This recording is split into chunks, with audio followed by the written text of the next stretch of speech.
Alexander the Great's strategy conquers Persia, dismantling an ancient empire at Gaugamela. Is 331 BC. On a vast plain near the village of Gaugamela, two worlds prepare to collide.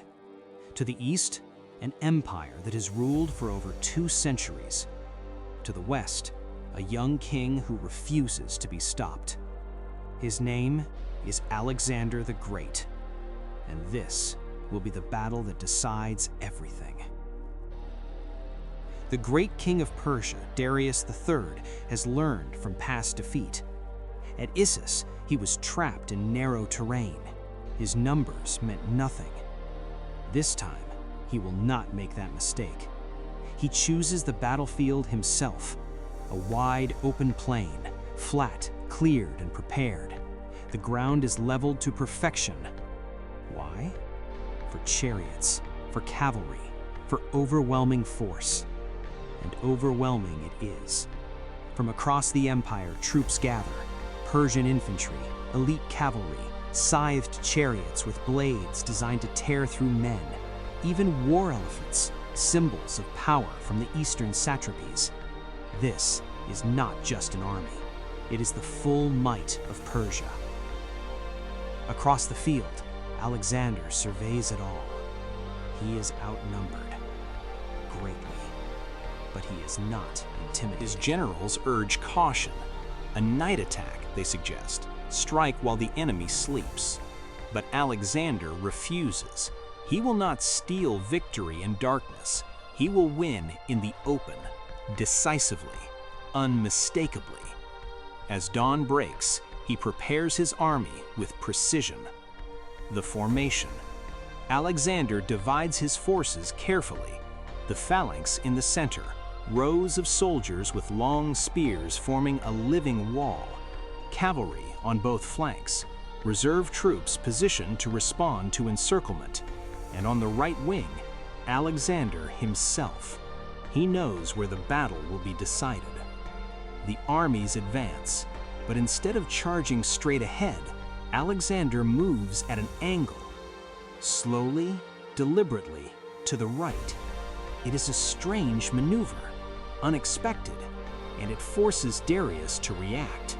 The Persian king orders his forces to shift to match Alexander's movement, but in doing so, he stretches his own line, creates tension, instability.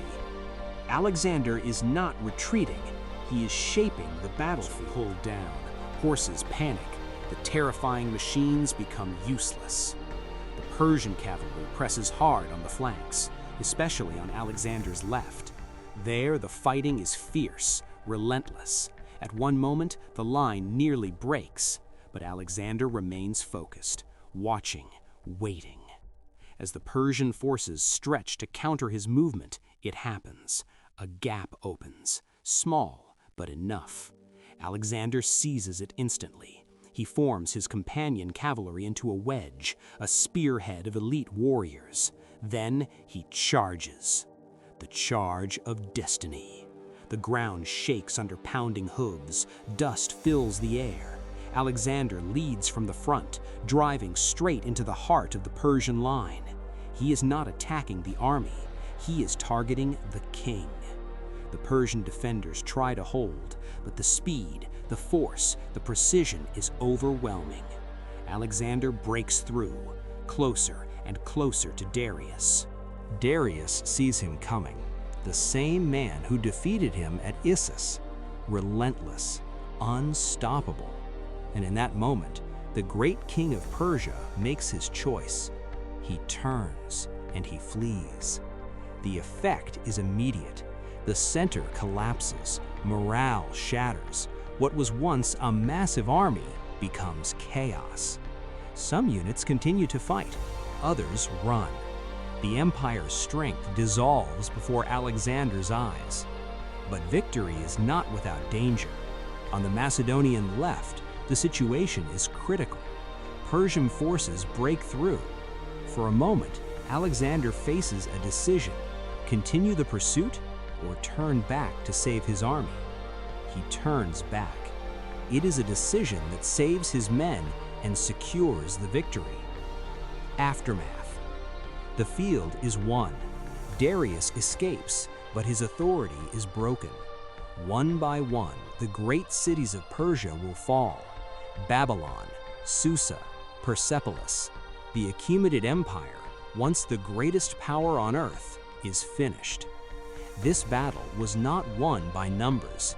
It was won by strategy over strength, precision over chaos, leadership over fear.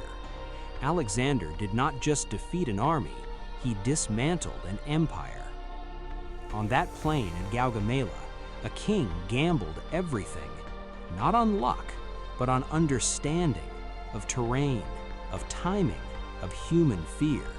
And in doing so, he changed the course of history forever.